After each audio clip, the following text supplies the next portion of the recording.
Okay, so you know what? I have this prerogative because I have the floor. Let's see, I should mute everyone. I got to see how to do that though. I can handle that if you want to. Oh, are you still here? Oh, that's great, Betty. I forgot. Yeah, would you do that when people are reading only? Okay. We can unmute ourselves, partly because I've had a cold and I may start coughing at some point. You too. So everyone is invited, besides bringing poems tonight, to bring, this was Janet's lovely idea, to bring a chicken joke, a joke about a chicken, to honor the mischievous chicken. And I'm going to tell my chicken joke now, and I'll wait for the. Excuse me, Mac, I realize I just gave you my host. Okay, so how do I do it? You make me co-host or how do I do that? It's been so long since I've done this. you get the participants list up, and then it will give you the option at the bottom of the participants list to mute all. Oh, okay. All right. I'll do that then, I guess. Okay. Thank you, Betty. I appreciate it. Okay. So anyway, I am gonna take advantage of this, my having the stage now to tell my chicken joke, which is very brief and very made my wife laugh. It was one I heard a long time ago. Without further ado, this lady's talking to her friend, and she says, "You know, my husband, he thinks he's a chicken." And her friend says, "Well, why don't you send her to a psychiatrist?" And she says, "You know, I would, but we need the eggs." Ooh. So then I'll yield to Janet and mute everyone then. And Janet, you may tell your chicken joke too. Of course, I think it's might as well tell our chicken jokes contiguous with our poetry one at a time. I'll start with the chicken joke. Okay. It's actually a chicken riddle. Okay. And it is derived. Wait a minute. Unmute yourself. I'm going to mute everybody. Okay. Okay. Go. Unmute. Wait a minute. Okay. You hear me? Great. Yes. At the end of his book, The Captive Mind, about what happens to your brains when you live under tyranny, Czesław Miłosz said an old saying from Eastern Europe: "You cannot teach a chicken to swim." And I'm an American, and such a downright statement of impossibility just didn't sit well with me. So I turned it around to make it a riddle. How can you teach a chicken to swim?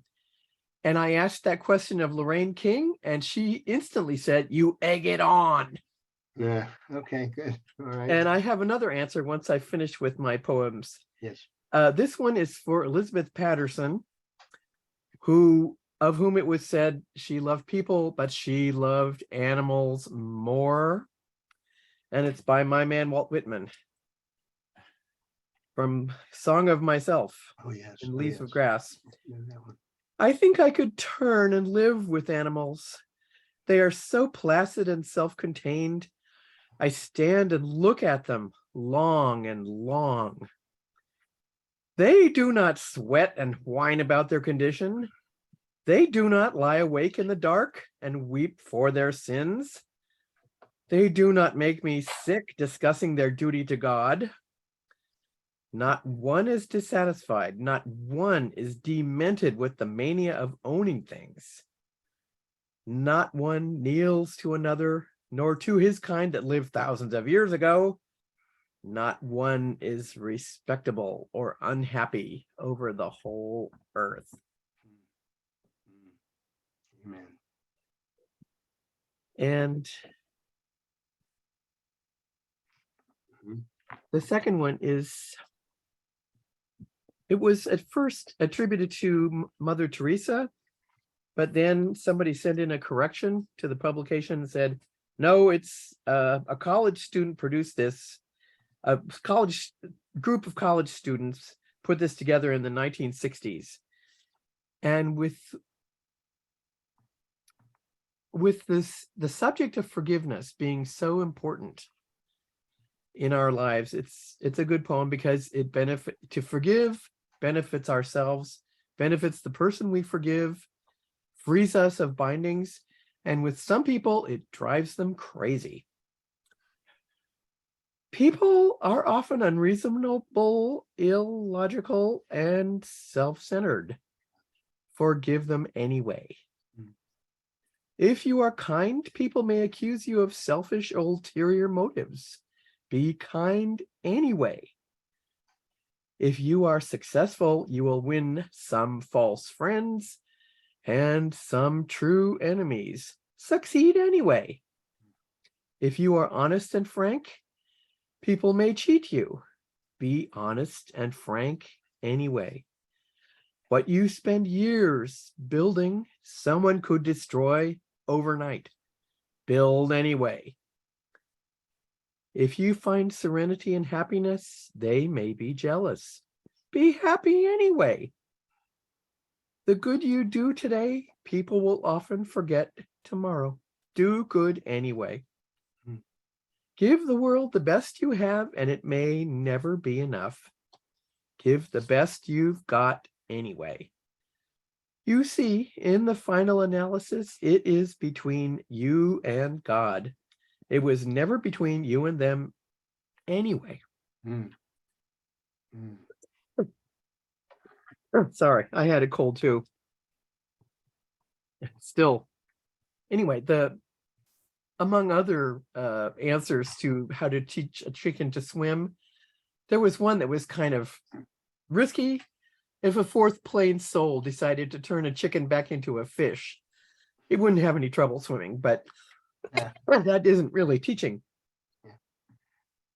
But if we're talking about the mischievous chicken, then we all know that eventually it will come to recognize, after evolution and reincarnation and involution, that it is in reality the ocean. And once it catches sight of it, it will run and drown itself in it. Okay, good. Jai Baba. Okay. I'll mute myself again.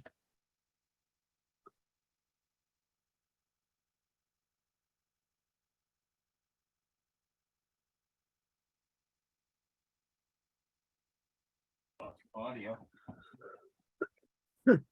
He's talking, come on.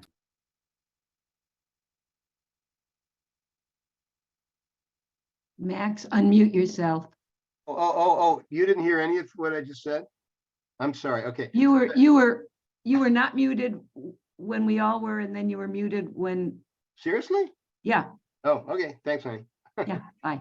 So if you're dying to praise somebody's poem after they finish something, you go ahead and unmute yourself for that. I mean, I wasn't trying to lay down the law to that degree. And let's see, was there anything else? And then I had welcomed a few other people. Eric Salabaki just got here. Dan Sparks is here. Well, Ben's here. Welcome everybody. Jay Baba and Gabriella. I won't say everybody's name. I want to mute myself again. Next is Carlos Borre, coming to us from La Plata, Argentina. Jay Baba.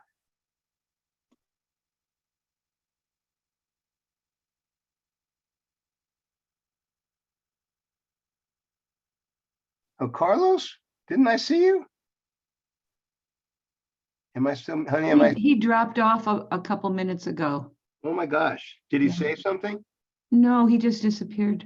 Oh my gosh, okay, well then, maybe he'll come back. Stephen Miller, Jay Baba.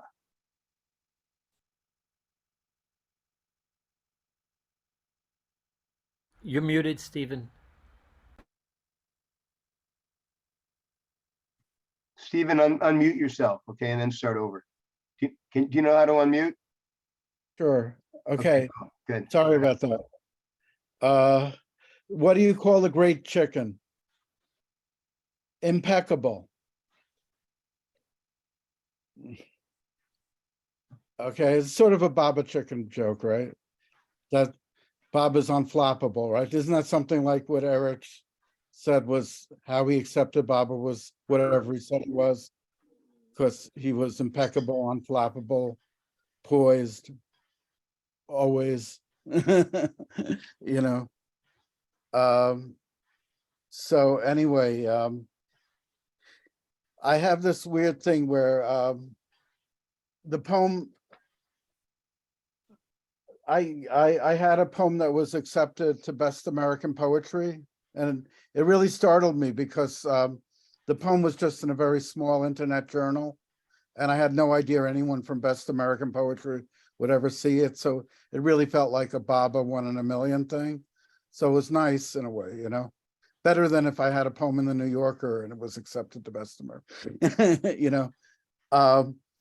And I don't want to bore Tony. I know he was at the New York Baba celebration, so he heard this before. But so I don't know if this is exactly a Baba poem, but but maybe it is, because though it's sort of a professional poet poem, but it's also sort of a Baba poem in a way, because when Best American Poetry asked me to, they ask everybody to write a paragraph about the poem that they accepted. And I didn't have that much time to write it. And I found myself writing this, though honestly, I don't totally remember how I wrote the poem, but this is the first thing I wrote to explain how I wrote the poem. Statement on Dating Buddha for Best American Poetry 2023. A chance hearing of the Who's song Getting in Tune helped induce me to write Dating Buddha. So the poem's title is Dating Buddha, okay? I don't know how I came up with that title exactly, you know, but anyway. Peter Townsend said the song is one of many he wrote as, quote, a devout and committed devotee of Mayor Baba, an Indian spiritual master, unquote. And I noted that Townsend likened the master-aspirant relationship to a romantic one, with lines such as, do you come here often? This led to the thought of, quote, dating Buddha, unquote. Perhaps more importantly, the song is reflexive in the sense that as it describes, quote, getting in tune with a spiritual master, it literally establishes its melodic tune. Its lyrics move from an encounter with a, quote, note sung merely because, quote, it fits in well with the chords I'm playing, to a singer's admission that he, quote, can't pretend there's any meaning hidden in the things I'm saying. And finally, to a forced effort to, quote, tune right in on you. Similarly, Dating Buddha establishes a poetic groove as it ponders what it might be like to date Buddha. To develop this groove, I wrote a long list of many pages detailing the, quote, heaven in my everyday world and my imagination. The notion that getting in tune with Buddha would involve losing the illusion of a fixed perspective informed this list. It occurred to me that dating Buddha would necessarily be one oddly wonderful disillusionment after another. I was influenced by Mayor Baba saying that Buddha made one, quote, divine mistake, unquote, so as not to destroy the illusion of creation with his manifestation of complete truth. Buddha, according to Baba, intentionally overemphasized the I am nothing state over its paradoxically complementary state of I am everything. I thus tried to balance a lovely nothingness with endless possibility. After many months of adding to my list, I realized that the poem required scrupulous editing to establish the poetic groove that seemed essential to dating Buddha. Over several more months, I condensed and deleted from my list. Then I forgot all about the poem. I want to thank Daniel Morris for making me think more about it by selecting it for the Marshall Review, and Elaine Equi and David Lehman by including it in the Best American Poetry 2023, which I think comes out in September or the fall in any case. So this is the poem, Dating Buddha, which I was so surprised when they told me they were publishing, as I said before, I had no idea. I forgot writing it. I forgot that it had been published. When I first saw it was accepted, I couldn't think like, what the hell are they printing? Like, what do they have to print? What was published last year? I don't get it. So anyway, dating Buddha. On her date, she confronted the fundamental problems of suffering and death and sought a solution. Effortlessly moving in heaven, she says, this is a familiar heaven, but it challenges me. I see a standard dictionary definition of heaven, but can't find God anywhere. Did he go to the bathroom? Who made this heaven? And what does it mean for this heaven to be real? Does heaven love me? Heaven is a lot like a river. You can't stop it, but there are no boats in the river. The river is constantly changing, and so am I. Is this river an illusion? The question comes up like vomit. These are the questions. Live with it. Take some guidance from heaven. Take refuge in it again and again and again. Take 3 steps into heaven. First, set the river in motion. To do this, you must be very still. Stay silly in that very still posture as you experience the starting point of awakening. You better wake up anyway, you're driving. Keep your eyes on the road as you creep down the interstate. After all, the highway is very attractive. You can't help but get out and walk through northern India. Eventually, I'll bond with you and carry on to the present, and heaven, walking funny, comes to the heavenly streams of suffering, skipping onto the path of the institutions of life, literary canons, art classes, Silk Road, Great Vehicle, Tundra, Kundalini, power lines it serves, Indonesian echoes, and heaven. Thank you. Hey, Baba. Thank you, Stephen. That was great. Okay. I have another Baba friend who had a poem in Best American Poems named Maud Kelly. She lives in Baba Lover in North Carolina. Wow. What? I think I'm familiar with her. I can't. Yeah. Yeah. Anyway, so that was just, it's nice, always nice. What year did she have the poem? Or It was about 10 years ago. I'll try to find it. Yeah. Okay.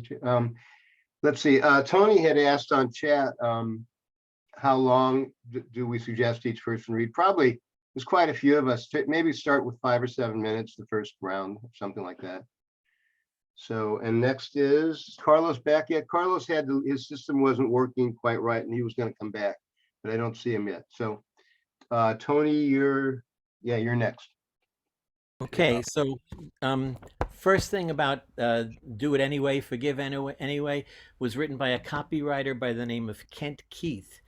But Mother Teresa loved it, and she had it on the wall in her place. And so he's published it under his own name, but he's kind of has to get used to the idea that everybody's going to think it was Mother Teresa. Chicken joke. This was Harry Kenmore's chicken joke that he told Baba. It's kind of dated. It's like the 50s, early 60s. Marilyn Monroe was very popular.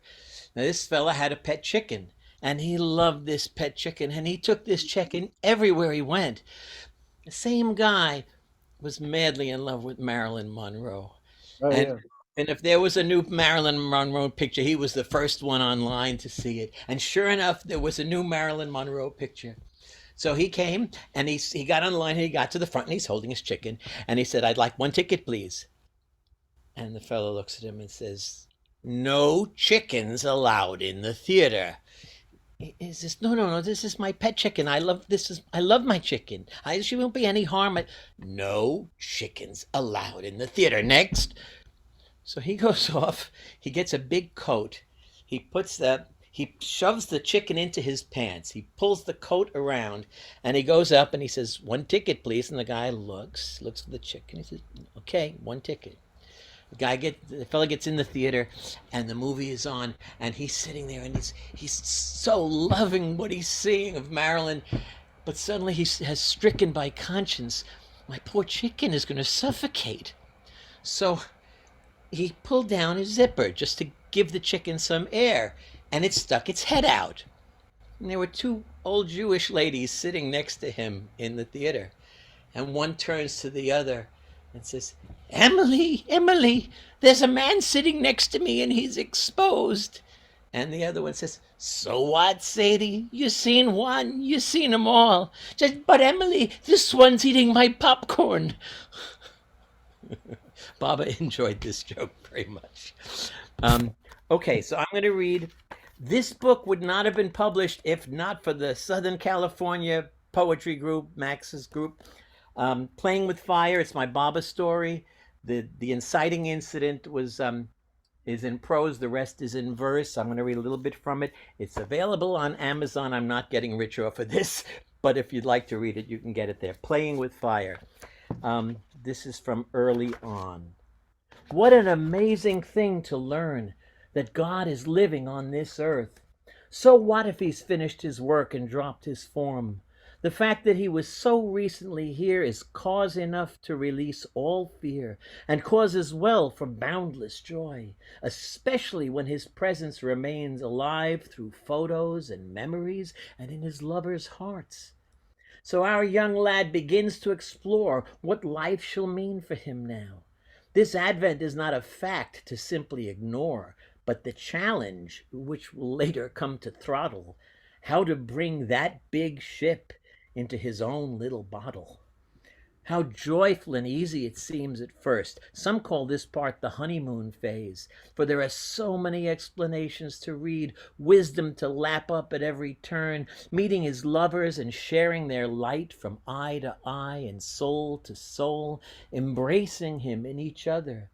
And like sweet icing on this grand cake, meeting those who came to know of him when he could be seen and touched, and his older lovers regaled them with tales of how he touched their hearts and lives, of lessons learned, of sweet compassion, an unspoken sense of eternal belonging, and some give a glimpse of the challenges too.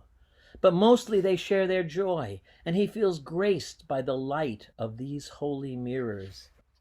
Half a year easily passes so before the invisible Christ begins to introduce the need for learning discipleship. Who knew it would lead to burning? So one day our young man meets his elder, a blind man disciple known as Harry Kenmore, whom Baba had called his apostle in the West, a chiropractor who had treated his pops, as well as the Metropolitan Opera Ballet Company, and who was strident as strident could be. Baba once told Harry, "You remind me of what Peter was like when I was Lord Jesus." And you may remember that brash fisherman who lifted his sword when they came to take his master in the Garden of Gethsemane, slicing the ear off the hapless soldier who was following orders. And Jesus came and put the hue-hacked ear back in place, good as new, and turning round said, "Peter, put away thy sword. For the man who chooses to live by the sword shall just as surely die by the sword." And they led him away. So this is the quality of the man our hero meets at this turning point of his life in the service of love and truth. Our hero had come through the hippie days and naturally takes this God-man to be the perfect extension of his beliefs. And that is certainly true, just as it is for everyone who encounters this universal soul. And yet it is equally true that he has gathered habits along the way which have no place in his brand new life, including drugs and the looser ways which once seemed like freedom. Now, just as he is looking around, wondering where to go from there, old Kenmore exhorts him to buckle down and get some real understanding. And our hero hears the call. Every week Harry speaks, and light pours from those sightless eyes, revealing vistas, vast panoramas of self, and he urges the privileged few who by grace have come to recognize this advent of the living Christ, to see all life as beginning within, pull back their vision and see him there in the form that most inspires the feeling through which he speaks from heart to heart, and thus allow their own real self to get a little practice at coming into its own. He urges them to cultivate this relationship and let no third parties be interposed between the lover and this divine beloved. That's the beauty of what Avatar Meher Baba has come to give. This personal access to the source of truth, the ocean of love. And he urges them also to embrace the meditation of action, selfless service, and lose themselves in this joyful task, which will bring them ever closer to him.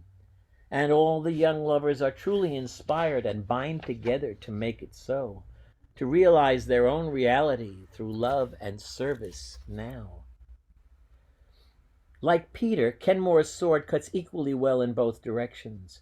Unparalleled wisdom and inspiration, along with emphatic exhortation to discipline, obedience, and absolute commitment to reach this goal of all goals, realization of self, with a will that is clear, direct, and unbent, and I'm willing to die in the attempt. He makes it clear this is no easy task, quoting scores of masters throughout the ages who spoke the truth soft-pedaled by some sages. Realization of the real requires relinquishment of the false. Realization of truth requires renunciation of ignorance. Realization of love requires release of selfishness. Realization of peace requires renunciation of wanting. And realization of oneness requires absolute integrity. And on the path of service to Baba, he stresses, there must be a standard of excellence. Mediocrity can have no place in one's determined effort to invite his grace. A lukewarm love generates no heat. A divided heart suffers painful defeat.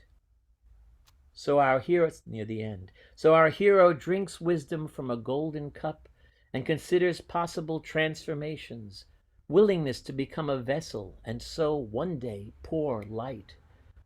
And in the meanwhile, enjoys the bubbling of life around this man of God, the beautiful young lovers sharing their light from eye to eye, until one day he meets a vision of perfect loveliness, with soft brown hair and eyes, aglow with love and trust, and they embrace, and his heart is lost and found.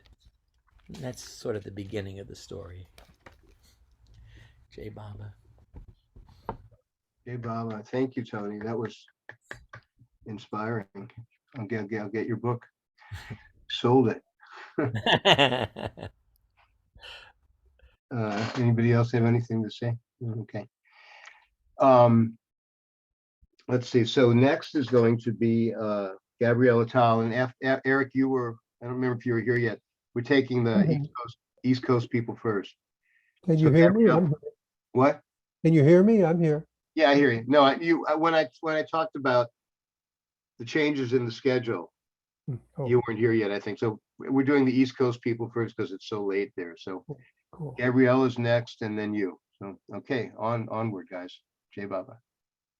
Hey, Baba. Well, it's sure fun to be here with all these cool poets and great messages. Thank you. So I have a chicken joke. I just made it up, actually. Why did the chicken cross the road?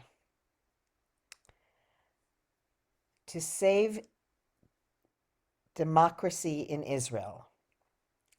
Okay, so that's an update, up to date. Now, let's see. I chose a few, and they're short, so I'm going to probably do 3 if it's okay. I think it'll be less than 5 to 7 minutes. Okay.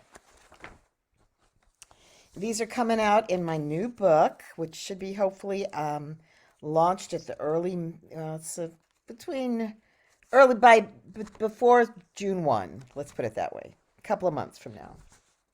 And the book is called Ripe Time. So, because it's very ripe to put these poems out that were written 30 years ago. So they're overripe time. All right. This one's called One Giant Step Back. This mystery of who it is I see behind the eyes of a friend of God. I take you to be a scholar of those ancient hours before we knew the letters spelling I or thee. Take one giant step back into yourself and know yourself to be the seed in the dust, which only later planted, grew a limb stalk, a beard of corn, and became self-important. But as seeds, we were all handled with equal concern. And don't you remember the soft feel of the farmer's touch as he ran his fingers through the sack and tossed us onto the ground?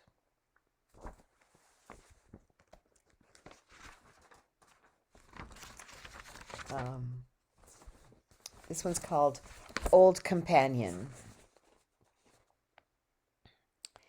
Lying in the arena of your arms, solitude has become some sort of perfect gift, thick and perfect, like the glass of your eye. I lie passive, like a swaying lily. Only the suggestion of thought enters me. Nothing can survive in the heat of my longing. You alone consume me. In fact, you have outlived me. I have died into your promise, and you take the reins while I canter to your song. Treasured time has become burdensome. Pain has upturned ambition. And the new look of love in your eyes is my absolution and triumph.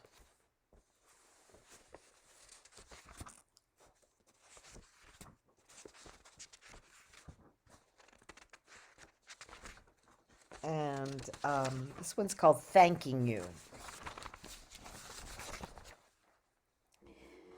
My thanks is a thump in my head, a rhythm so sweet it regulates my breath and lightens my toil.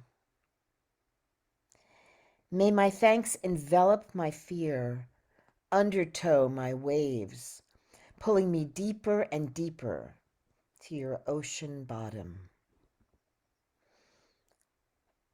I feel it like a fuse lit, burning in me steadily, pilot lighting my soul, venturing a reach into my shaded heart. Open, open my heart, so my thanks might spring into it full force. Then I will know you more for your real face. For thanks in the doorway, for thanks is the doorway. And you are beckoning me from the doorway, beckoning me home. Jai Baba.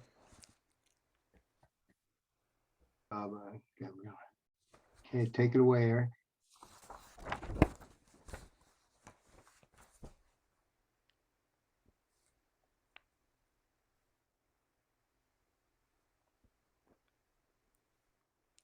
Eric, you got it?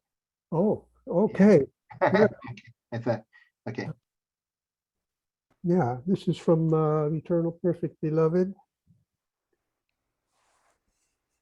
You searched near and far. You were lost upon a star. You cried out in your heart. I was with you from the start. Welcome home. Welcome home. Welcome home from your wanderings all across the earth. Welcome home. Welcome home beyond death and birth. Welcome to the universe. Welcome home. Welcome home. You were baffled by a thought. You studied and you taught. You focused on the light. I purified your sight. Welcome home. Welcome home. Welcome home from your exile in the labyrinth of mind. Welcome home. Welcome home beyond thoughts that bind. Welcome to eternal time. Welcome home. Welcome home. You were hijacked by energy. You knew excitement and lethargy. You lived a state of emergency. I set you free. Welcome home. Welcome home. Welcome home from imprisonment, back double locked doors. Welcome home. Welcome home beyond the ocean shore. Welcome to divine accord. Welcome home. Welcome home.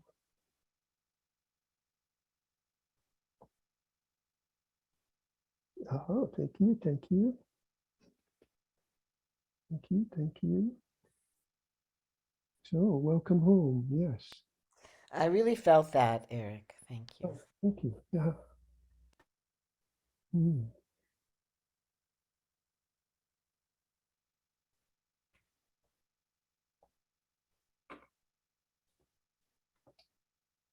Shall I read another one, maybe a short one? Yes, that was Yeah, great. sure. Yeah, yeah. Doesn't have to be that short.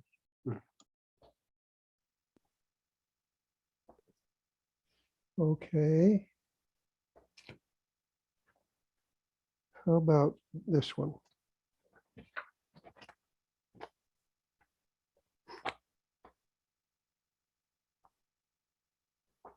Eternal perfect beloved.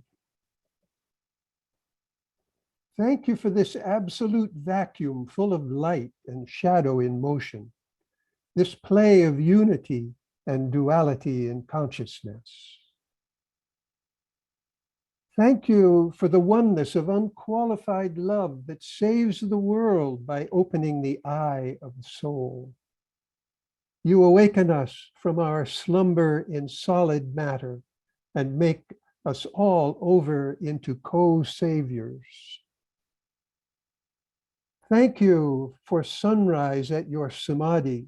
Turquoise light ripples through closed eyes like sunshine under the sea. Thank you for the 5 o'clock shadow of rainy season grass green and this well full of pearly doves in flight. This well so deep that its frogs speak American. Thank you for this silky light of the sun as it slips like a yoke behind the western horizon. Thank you for this salt from the beloved's table. Thank you for the night full of circling stars. Village dogs howl away the periphery of silence. Temple drums beat on the heart of silence. The burden of darkness rests lightly on the world's shoulder. O monarch of creation, admiral of the infinite, thank you for the will of the one in the many, which compels body, heart, and mind to your feet on Marabad Beach, this shore of the infinite ocean.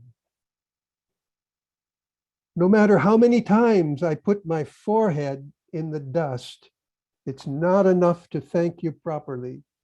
Only by becoming one with you, by merging with you, can I be established in real gratitude, which permeates the creation and creator equally. Then may I participate in your work of love and maintain your axis of truth at the center of worldly cycles. Well, that was fun. Fun for us too. Hey, Baba, these are, I don't know, it's just so wonderful to be hearing everyone. Brought It's me like back. every to poem is, Theravada. every poem's a little piece of perfection or something. I interrupted you, Tony, go ahead. Just saying, it brought me back to Meribad, Eric. Mm. Thank you. Good, good, good, yes. Mm. Thank you. Mm. Mm. Okay, Okay, Ben Leet. am I finished? Is that, Oh, did you want to do one more? well, maybe I have a very short one, huh? Okay.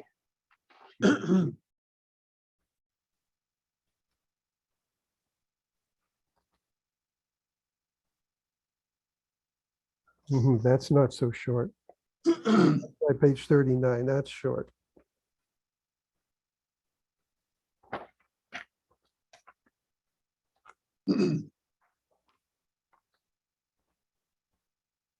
Uh-huh. Some days, well, I should start eternal perfect beloved. It's addressed to the beloved. Some days are made of scissors and others are made of glue. Some days fall in pieces like old roses. Others come together in a cocktail or a stew. Some days fly away as dreams in the morning. Others settle in to stay like pigeons in a park. Some days disappear as fast as birthday cake. But that day the beloved shows me his face, that day never goes away. It's as solid as diamond and fertile as seed. It flavors the heart's tongue with divine taste. That day rings with truth. That one clings to love. Baba, Baba. Yeah, Baba. Thank you. Yay. Okay. Okay, Ben, take it away. Thank you. Thank you, Eric, and everyone. Those are great, all of you. It helps to know that this was written when I was in Myrtle Beach in 2005. I might have written this at the original kitchen. I'm not sure. This is called Kindliness Personified. Baba. Fixing a leaky rubber washer on the faucet, brewing a cup of tea, watching the ceiling fan whirl. I pause, I stop the nonsense and noise. I note the solicitous kindliness of your face, expressing humor and expectancy. I breathe deeply and hold it. I feel my body and its discomforts. I observe quietly and acknowledge your presence. I start to take note. I observe the speed limits. I stop the news. I listen to hums and noises. I look for roses or gasoline spills on wet pavement that crest their exotic iridescence never before observed, mixing the sun with the rain puddles. I find my old dead habits tiresome. I watch clouds mix 100 shades of gray. I collect shells on the beach. I ponder death and its secret. I wonder on Bayezid and his Baka and Fana in Arabia a dozen centuries ago.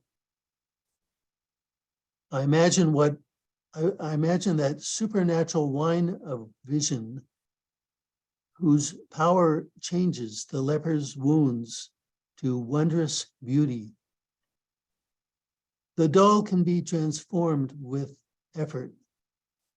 The dull does not escape the universe, but changes. Reading a novel, I watched the detective Nero Wolfe sit in a chair. The song I play on the piano sings of itself, and oh, it sings And rowing on the lake, I peer through the rolling fog piling in from the beach at the branches of a wildly asymmetrical winter tree. I wait for a perfect photo, and the boat drifts off. 5 minutes pass. The concussions cease. The dullness eases. My receptivity brightens. I find your humanity and the possibility of my own. I listen to the song lovingly sung to the caged bird, and the bird listens to the love. I wait outside at the barn to hear your stillness. You greet me in photos not of you, and the war in myself calms, and I expand into humanness. My appreciation to you, Jai Baba. Jai Baba, Ben, wonderful. Jai Baba, thank you. All right. Is that, That's- is that all you're gonna read tonight, or? Yeah, I don't, and no Yeah, chicken. that was plenty. That was great. Wow. Really, thought by thought, we get it from you. Cool. Let's see, Mary McDonald.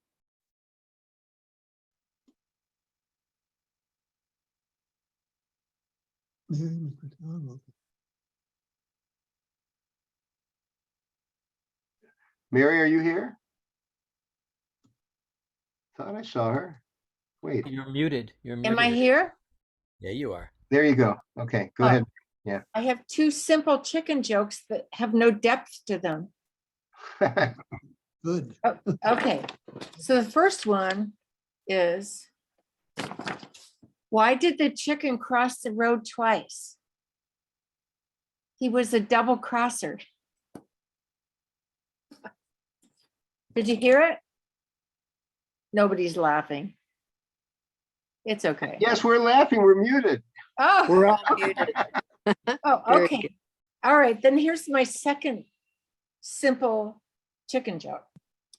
What do you get when you cross a chicken with a guitar?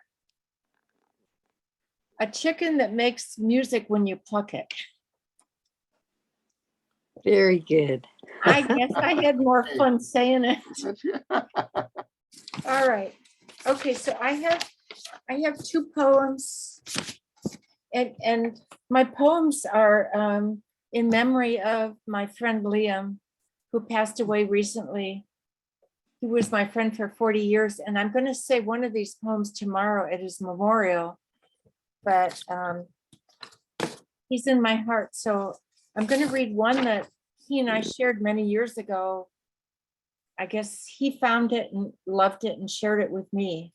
So it's by someone named John Wolfe. I thought I could follow.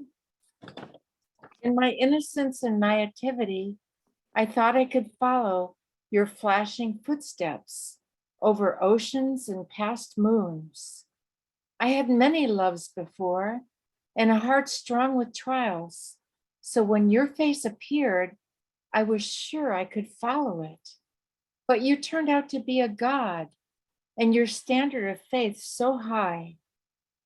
Watching from the shore of eternity, I knew I could not follow. Still, I am alive in your sea. Your love swims in my heart. What can I do but want you? What can I do but follow? That was that one. Wow. Jai Baba, Jai- wonderful. That was me and Liam many years ago. Uh-huh. Okay, so now this is my poem for tomorrow. And, you know, if you're coming to his memorial tomorrow, you'll hear it. But if you don't come, then you get it now. Yay. All right, so this Yeah. is a poem in memory of Liam, Into the Arms of Mir Baba. Your love for Baba was so contagious that when you spoke of him, I was able to spontaneously experience your great love for the divine beloved. You always said that Baba puts to him those who feel his love. But without your gentle whispering of silent love, how would I have ever known my way to Baba? Not with words, but through the experience of your love and total surrender to the God-man of eternal bliss. Oh, Liam, how can I ever thank you enough? How can I ever redeem myself to your constant humility and complete surrender to Baba? The gift of Baba you gave to me was a priceless gift, a gift so divine, a gift beyond words. When I shut my eyes, I see you now even more clearly than I did before. By your grace and complete surrender to Baba, you have been my teacher, you have been my friend, you have been my brother. You are in Baba's arms now, as you have always longed to be. Jai Baba, and may it be so. Amen. Thank you so much, Yes. Jay Baba. That's all I have. Okay, it's plenty. Okay, Steve Slamenda. Hi, thank you, Mary. That was such a beautiful poem. Thank you. Thank you. Very loving. Yeah, and thank you, Max, for bringing us together again. Mhm. And thank everyone for your contributions this evening. Oh, chicken joke. What do you call a mischievous egg? A practical yoker. Puns are supposed to hurt a little bit, and that one hurts quite a bit, I think, but it's they all do. Okay, this is a poem that began sitting on the bench outside the original kitchen with a cup of tea at dawn, which is one of my favorite times and places to be. Everywhere. A slow rolling mist over the lake covers reflections of dawn, all but the lit tips of trees still rippling upside down as the complicit sun says yes to it all.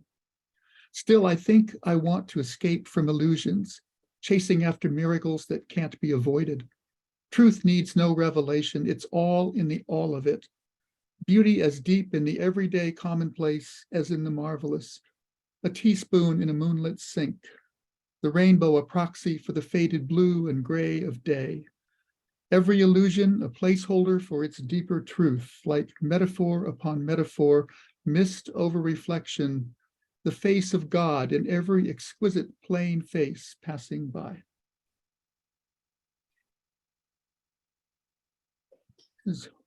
Wherever. Baba, what did you want me to hear under the stars last night when I opened my arms to the sky and called your name?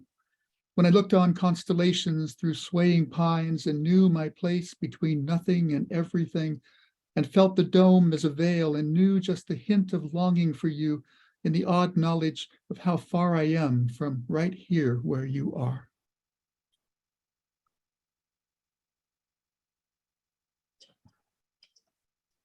Deep light.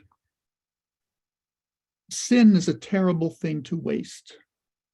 Only in the deep dark does the spirit cry out for light. When Maya opened the door and led me away, who is to say getting lost was not a way of grace? It was when I fell into those depths that I felt my soul's longing for its true self. Oh Lord, how your compassion takes root even in such fallow ground.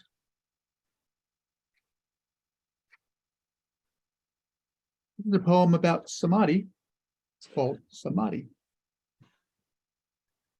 Beloved, in the wake of your long sleep, you have left us this perfect form.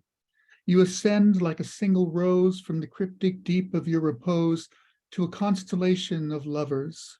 Who would not care to breathe this rarest air? Who would not want to offer body and soul, or in the moment of the bow, hear whispered to the inner ear, oh, my lover, how far you've come. Now welcome home, welcome home.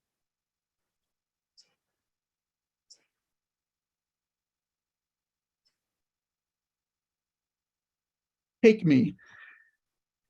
If you want me, take me. Lash me to the mast and shove me from the shore.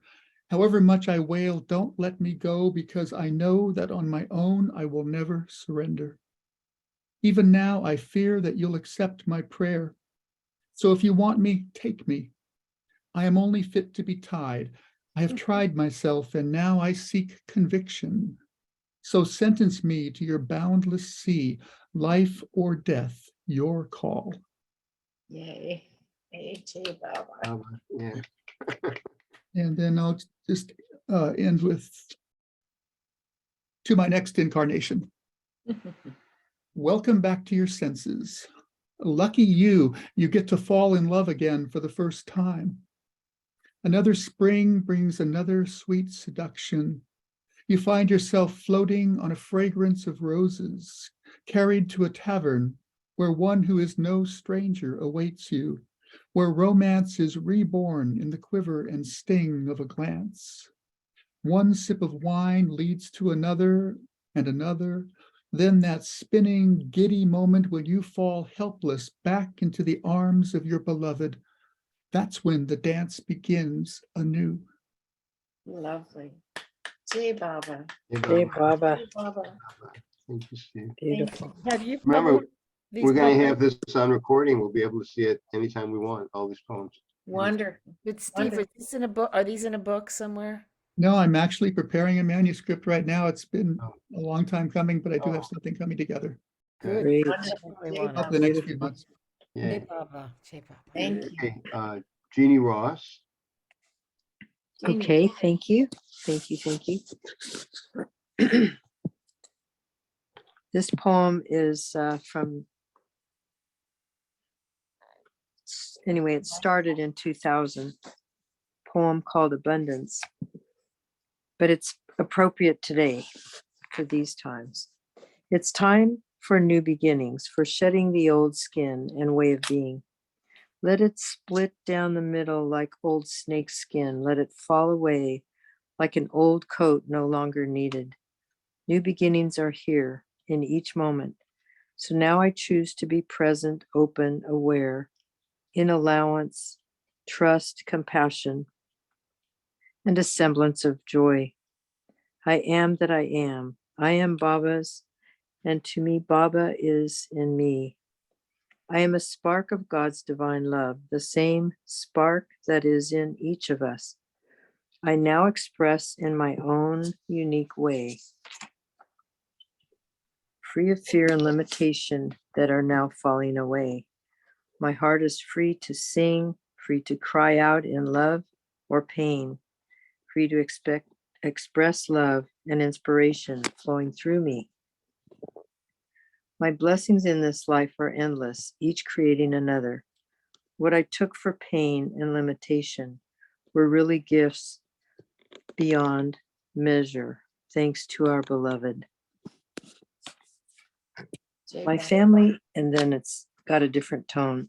My family of changes and divorces, bringing different mothers and fathers and siblings, raised in beauty. Oh, and then I'm sorry, comings and goings, never dull. Raised in beauty and majestic abundance of lakes, mountains, trees, and snow, horses, boats, hiking, swimming, fly fishing, water, skiing, snow skiing. Daddy's Tom girl was tough and strong, and sweet and giving all along. Skiing out to the highway to get to school, raised in mountains with nature among my constant companions.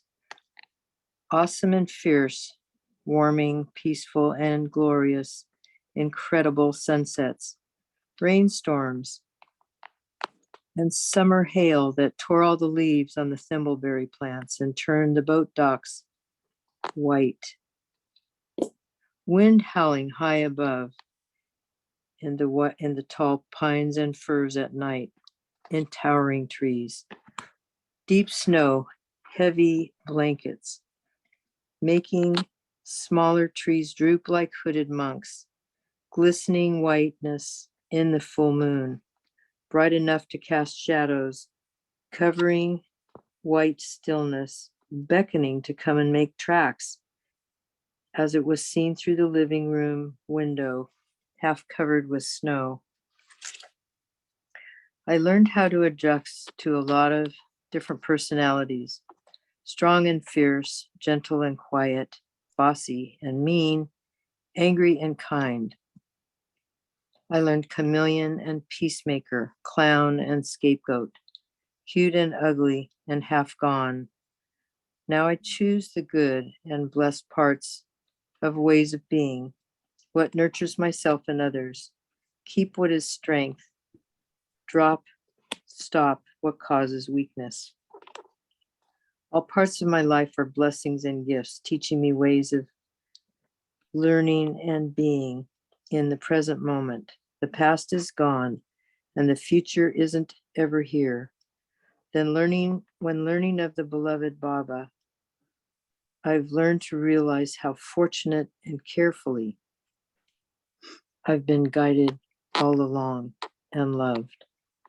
Oh, Jai Baba. Jai Baba Ji. Baba, yeah, really, Yeah. Well, thanks. yeah, Beautiful, beautiful. really dove in the deep water. I appreciate that. Yeah. It goes the whole, Baba takes us through the whole, Yeah. everything. Mm. It's these, you know, when we choose that we want the highest love and teachings, Mm. it can turn all kinds of stuff around. Wonderful. Jai Baba. Jai Baba, thank you. Thank you. That's all I have. This is wonderful. I'm loving all you got. Oh, we're loving you too. All your sharings are wonderful. Great.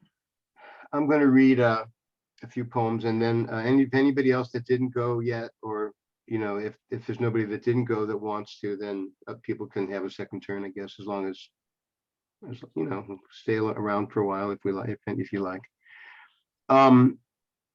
So let me see. I want to do a screen share. I have a poem for Liam as well, and darn it, if I can find my darn it, I can't. That's all right. I forgot how to do the screen share thing. I have a photo of him that I wanted to Max, put. Yeah, Max, yeah. screen share at the bottom in green. I already clicked that. Then what do I click to get to my photos on my? What do you see when it does it? You have to choose which of your windows. Oh yeah, of File apps you Explorer. want to Thank you, honey. Thank you. Yeah, File Explorer. That's it.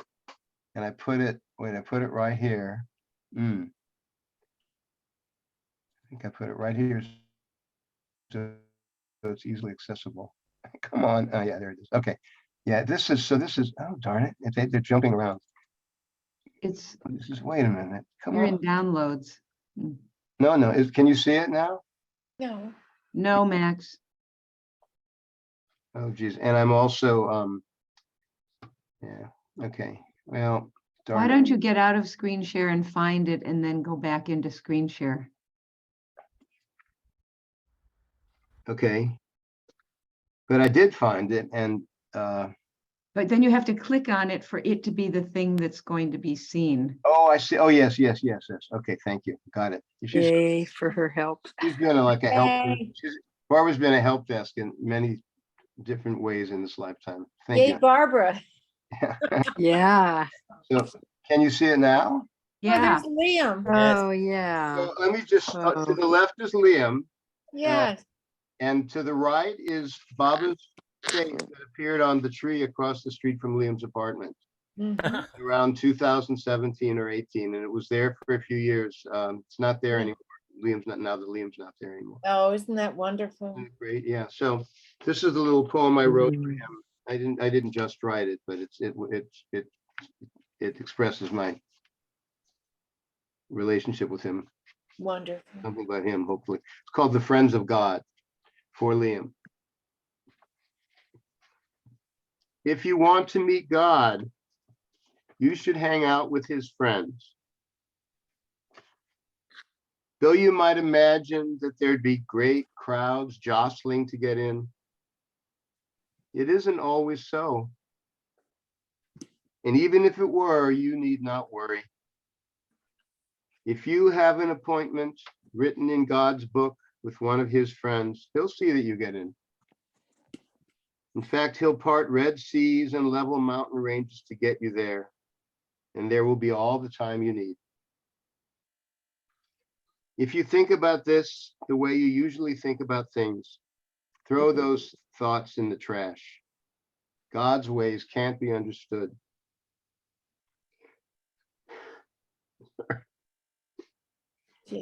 You may find one of his best friends alone in a little apartment with a rusty gate. Jai Baba. Jai Baba. Jai Baba. Beautiful. I'm going to read a bit of a longer poem and then one that's, neither of these two are just recent, but I want to share one short one that is recent. It says, I want to share this. There's a certain reason. I've had about 3 or 4 experiences in my life where I felt I was ordered to write. And there was so much pressure in my pen, and I couldn't get up until I had written what needed to be said at that moment. Only 3 or 4 times, I think, of all the thousands of things I've written. This one was in the early 80s. I was it's a long story, but I ended up living with Ed Luck in Denver, Colorado for Edward, who's Irwin's brother, was Irwin's brother, is now passed on. And I was in Denver for a couple months. One morning, I went for a walk, probably starting out around sunrise, all around, and I ended up in front of the Denver Hilton Hotel at breakfast time, and I went into the cafe, and I was just feeling a lot of pressure about my life. Everything was converging, and I just felt like I was writing to save my life somehow. And this is what came out. It's a poem called Cities, C-I-T-I-E-S, which is a topic that I've written many things about. And the cities which are, you know, the teaching tools for many of us in this lifetime. So I don't know, I'm going to read it. I'm working on a major work on cities to tell everyone they're all the same and different, that we live through these cities to transform all our personal cities into an ideal city, the ideal remnants of our experiences, our loving goodbyes to the world. To know cities, we must go off somewhere a year, 2 years, maybe 5, then come back. Go off to a desert, to the top of a mountain somewhere, and live with the eagles in the high clouds.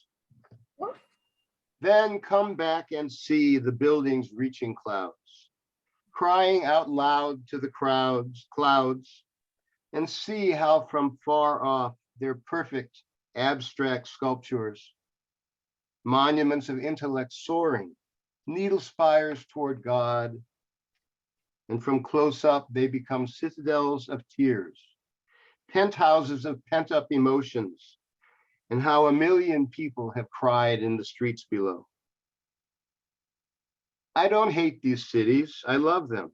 I admire them like I do giant beasts in photographs, in zoos in the wild, but I approach them with caution. I only go round in cities when I have something to do. Otherwise, they appear as yawning traps, pools of tears on each corner, eyes of people inviting me to orgies of hate and terror. To live in a city, or even to live on a mountain with the people of a city enshrined in one's heart. One must know that there are no random pathways in this world. All pathways are pathways of learning. Each person's life is a path. In cities, we must tread lightly, or we will step on other people's hearts. Then we will see things we are not supposed to see. Cities, I will know you a long time yet. I respect your enormity. Someday, I will graduate from your school.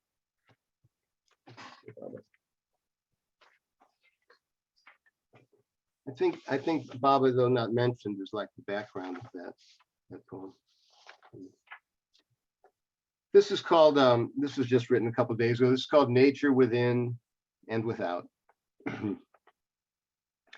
I am your reclamation project, like the coastal swamps in South Carolina, out of which your lovers designed dredged a spiritual center. Like them too, I face an ocean. Storms come battering precarious adjustments I have labored to create between the oceanic depths and the island of my consciousness. The storms pass. I deal with each aftermath until a new creative adjustment emerges, knowing there will always be another storm until your final touch. Thus, life goes on. And as long as I can feel your love or hear your voice, it's all fine. Jai Baba, that's it for him. That's it for me. So anybody that didn't share that, oh, David Mayaki, you probably have a poem or two. Ellen, did you want to share tonight? Anyway, you're welcome to, but go ahead. Well, I this morning, because Janet was talking about chicken jokes. Yeah. Oh, So this just blew in from way out in left field, a song that I used to sing when I was a kid, and I wrote down the lyrics. So let me go get it. It'll take me 5 seconds. 1 second.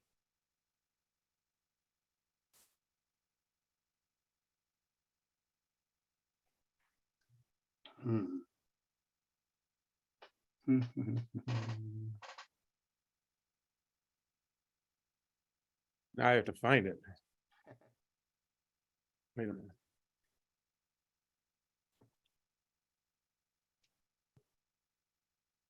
Oh, where is it? Where is it?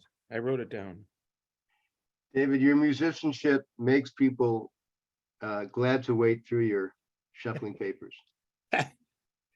Well, I'm gonna wing it. Unless oh, here it is. Okay. This is called Where is the Chicken in the Chicken Chow Mein?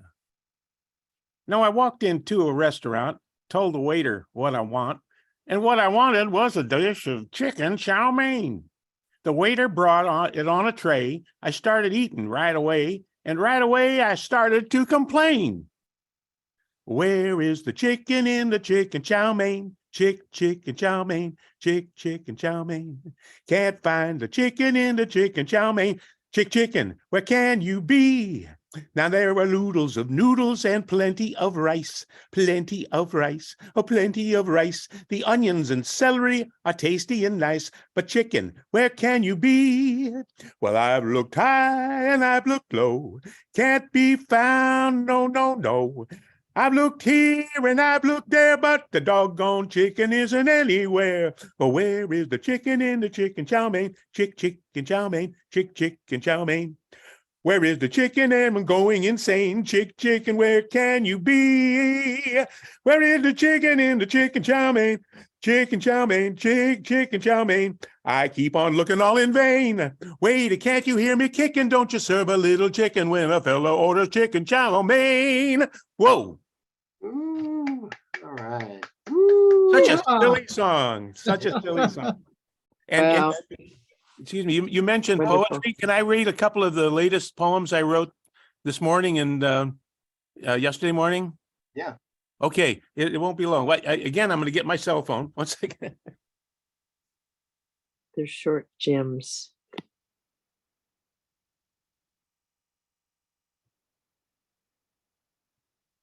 All right. 1 second. Here we go. And I send these to my wife, Karen, every morning. And guess what? I just finished the 20th volume of Lord Mayhair. I'm not into the manifestation.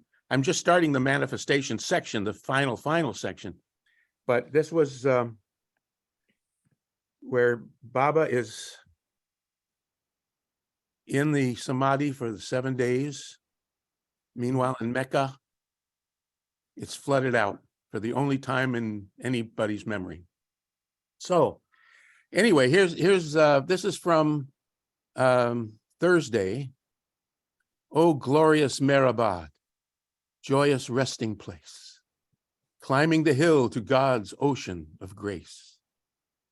Oh, beloved Mayhair, beloved one, darling avatar, divine son, miracle of being, Love Street, Heart's Place. That was Thursday. Friday, flooding all hearts with the beloved's divine wine. Deep waters at the Kaaba. A transfer? A sign? Never before seen. Clean the muddy scene. Love's oneness spreads everywhere. No need to pine. So that's Friday. And then this morning, because I turned the page after reading that beloved guzzle, what will we do living when you have gone away? So I turned the page, and this is today's poem. Manifestation, the word, the name in the heart. Love station, having climbed beyond illusion's rampart. You, beloved, are always here, never away, eternally dear. Manifestation, living the word, the name, the true RT. Jai Baba. Jai Baba. Little gems. Thank you. Thank you. Love Let's see, is anybody else? Ellen, Dan? Ellen, you have your hand up, looks like. Okay, great. Let me put a light on here. So great to see you, David. So Mary took, I was going to use the why does a chicken cross the road twice joke, and Mary got it. So I have to come up with another one. What do philosopher chickens think about? The meaning of existence. Yeah, all right. Very good. Yeah. What I'm reading tonight is not mine. It's from the family letters. And I'm going to start with one sentence from Mani, and then a poem from the Bhagavad Gita. So this brought to my mind the beloved's words uttered in a previous avataric form to a dear disciple. Not comprehending me and my true self, imperishable, viewless, undeclared, hidden behind my magic veil of shows, I am not seen by all, I am not known, unborn and changeless, to the idle world. But I, Arjuna, know all things which were, and all which are, and all which are to be, albeit not one among them knoweth me. That's Okay. mine for tonight. Could you read it again, Alan? Good. Not comprehending me in my true self, imperishable, viewless, undeclared, hidden behind my magic veil of shows. I am not seen by all. I am not known, unborn and changeless to the idle world. But I, Arjuna, know all things which were, and all which are, and all which are to be, albeit not one among them knoweth me. Jai Baba. Jai Baba. Okay, so anybody else that hasn't decided would like to? Open, invitations open. Just Okay, see let me ask quickly, who knows what the word Dundee, the password, means in regard to Baba? Anybody? Does it have a meaning? Yeah, Yeah, Ellen? wins. it's one of the two, wait a minute, with critters, but I forget which kind of critters they were. Bundy and Cindy. It's a, Dogs. Were they dogs? I thought they were monkeys. It It's a says on the little- site where you That's click right. in, it's two monkeys. Oh, It's okay. a I'm li- sorry. Okay, I just got the password. Okay, good. there's a little concern about discussing this on the YouTube Oh my because God. it's supposed to No, be no, really no. secret. I think they can edit it. Oh my God. They were monkeys, and but the previous one kept reminding me of a serial killer. Oh, That's how I remembered it was Ted. okay, there you go. But But yeah, it's actually, this is Oh, God, I hope that doesn't. yeah, other people who are not supposed to. I didn't spell it. No, that's right. That's true. All right, well, we'll see what happens. We'll tell Angela. Maybe can they edit it, Betty? She can. It's a Yeah. bit right in the middle. It's difficult, but yeah, she'll just make that. Okay. Anybody, the floor is open for if anybody wants to share something else. I have another one. That's all right. Sure. I You're the one that wanted to go to bed early. yeah, well, no, I just wanted to be sure I'd be awake for the Yeah. first share. If we got to a second one, this this was thanks to Baba and Steve Slavenda. I spent about 25 years every day writing morning pages. We met in India. He passed on the artist's way. And at some point, you're supposed to write 3 pages with no agenda. But at some point, I started doing a 4th page, a creative page. And then that turned into guzzles for several years every day. So this is a guzzle from June 4, 2010.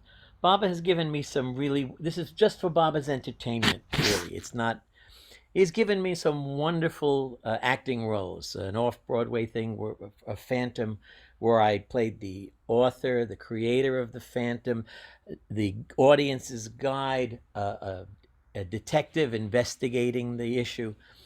And at one point, and an inspector.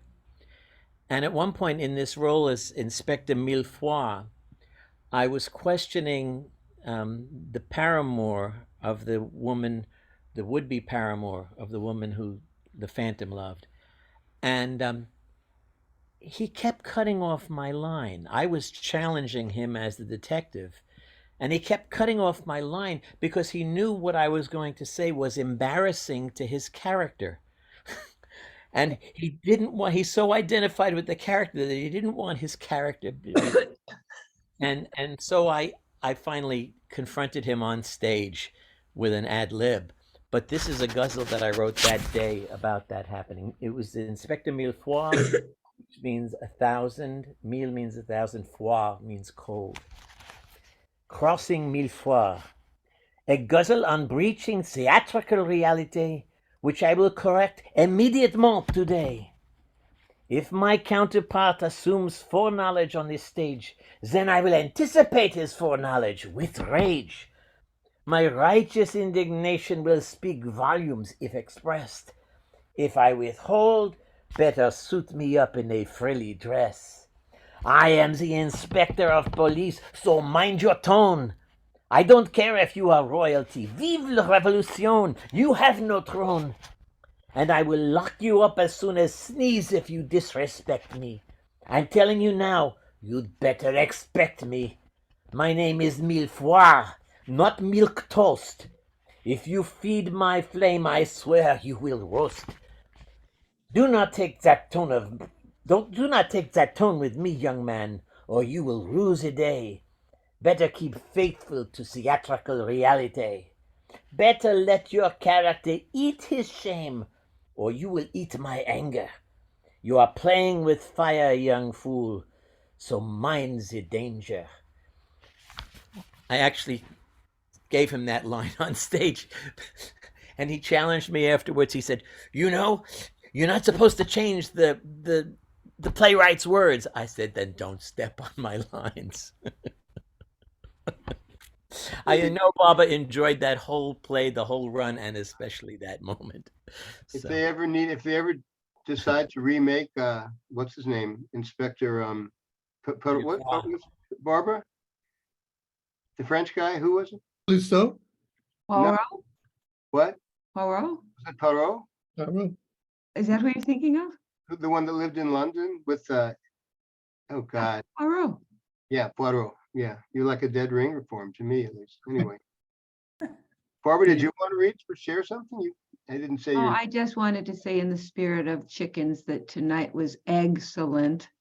okay, there you go. I have an unusual poem I'd like to share that I had forgotten about it earlier. And this, I'll tell you the title. It'll give a clue about how unusual it is. It's called Voice Memo Collaboration with the Google Maps Lady While Driving on a poem about self-renewal. So this is something I was recording a voice memo to Baba as I was driving to meet a friend in Point Richmond. It's not, it refers to Castro Street. It's not the one in the city. It's way out in East Bay. And I was reciting this thing to Baba that was sort of turning into a poem. And well, you'll hear it. I'm just going to play it for you. Voice memo collaboration with the Google Maps lady while driving on a poem about self-renewal. Here we go. March 19th is the third. Can you hear that okay? Not if you can hear it. Okay, good. My recordings this morning. In this live, how do you just keep opening yourself? You open up, you get the opportunity, the grace. Wait a minute. Is it hard to hear? Yeah. Okay, I'll read it then. It's better when she actually comes in, but I'll read it. It goes, in this life, how do you just keep opening? Oh, I was listening to the book Bob Dylan's Chronicles, which has a lot in it about self-renewal, and I was very moved, and I decided to talk to Bob about this. It says Chronicles is read by Sean Penn, by the way, so it's very, very good, the recording of it. In this life, how do you just keep opening yourself? At some point, you get an experience of awakening, grace. You go through a window into another life that you've never dreamed of, with horizons far beyond the ones you've known. In half a mile, take exit 7B toward Castro Street. With yourself now finally having a role, a way to participate in all this, the inspiration to make something, poetry, music, call it art. Take exit 7B, then keep right. And what a thrill it is. And you work in that vein, in that gold mine that's been opened up. You labor away, your nights and days are happy because you found your calling. And then at a certain point, without even noticing it, you don't know what you're doing anymore. Keep right, then turn left onto Castro Street. And you need another window to go through, just like the first time, except that the first time you didn't even know that there was such a thing as that. Turn left onto Castro Street. And now you're ravenous for it, day and night, but you can't find it yet. It will have to come of its own accord. Okay, Baba. It's better on the recording, but I can't do the Google Voice lady very well. Okay. I want to thank you for sharing about cities because I have always had a lot of anxiety myself traveling, and thank heavens for cell phones for navigation because yeah, you know, when you live kind of in the country and in the mountains and stuff, and then my dad never wanted to come down. We didn't know until many years later that he actually was totally colorblind to red and green. So that contributed, I think, perhaps, you know. Hello, you know, so yeah. Anyway. Max, that felt like a collaboration with Baba and just a pure work of genius. Yeah, I guess so. I mean, it was beyond, yeah, it's really remarkable. Thank you. Okay. That was great. Anyone else? Max, did you want to plug the Mindful Word article on Chronicles? Oh, well, I wrote a review of Sean Penn's recording of Bob Dylan's book that's on Facebook, and I really worked hard to get what I was feeling about it, which was quite a bit, and it even connects with Bob in certain ways for me. It's there if you want to read it. Well, that's great. Or also at the www.themindfulword.org. Okay, thank you, honey. Excuse me. We set this up before. I asked her to plug the article.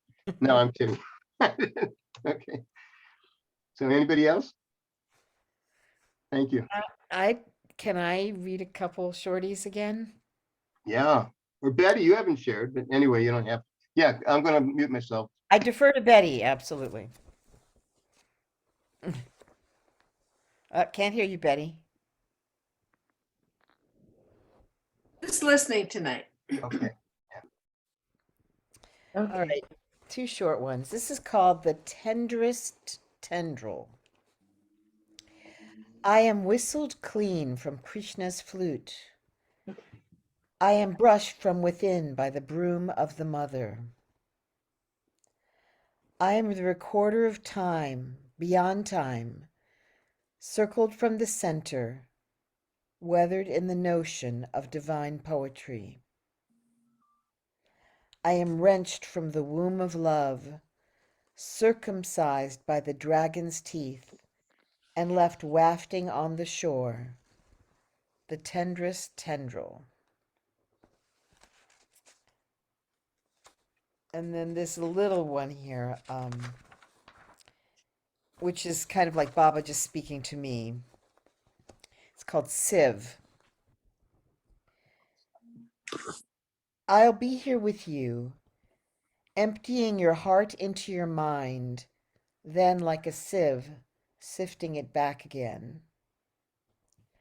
Soon it will all become one sliding sand, very fine and pure, a powder, a manure, to cultivate the soil of my advent. Jai Baba. Jai. Baba, Jai Baba. Thank you. Okay. Okay. Any- I have Yeah, go. an old poem that came at Myrtle Beach when Baba was just showering me with an overabundance of love. I guess we've all experienced that to some degree sometime. When God is of a festive whim and you find your cup filled to the brim, drink it up. And if he says another round, don't hesitate, drink it down. When he freely tips his flagon, why would you stay on the wagon? God's love reigns, and when he pours, only fools abstain. Drink more and more from that fine still, and then yet more, even until you feel you're going to burst. Better to die of drink than to die of thirst. Oh, Jai Baba. Woo!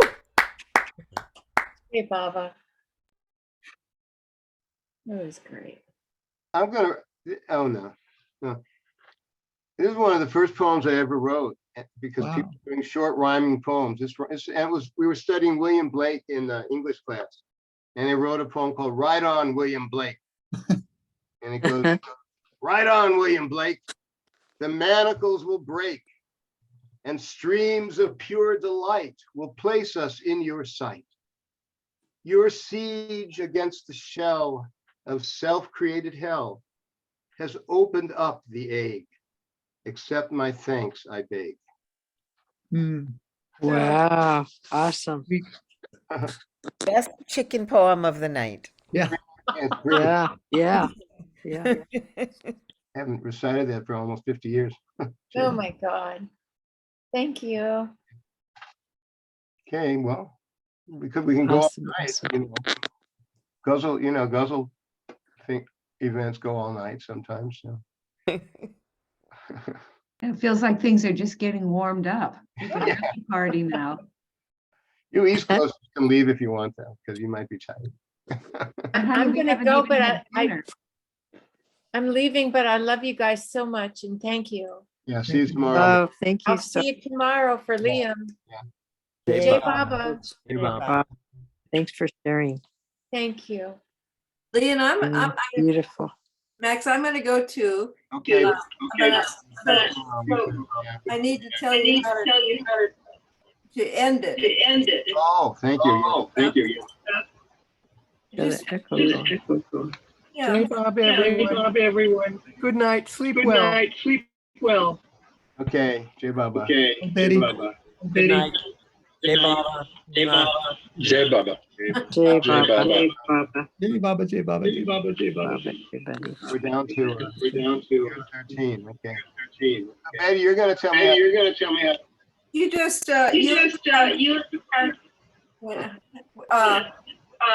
recording will turn off automatically when you hit end.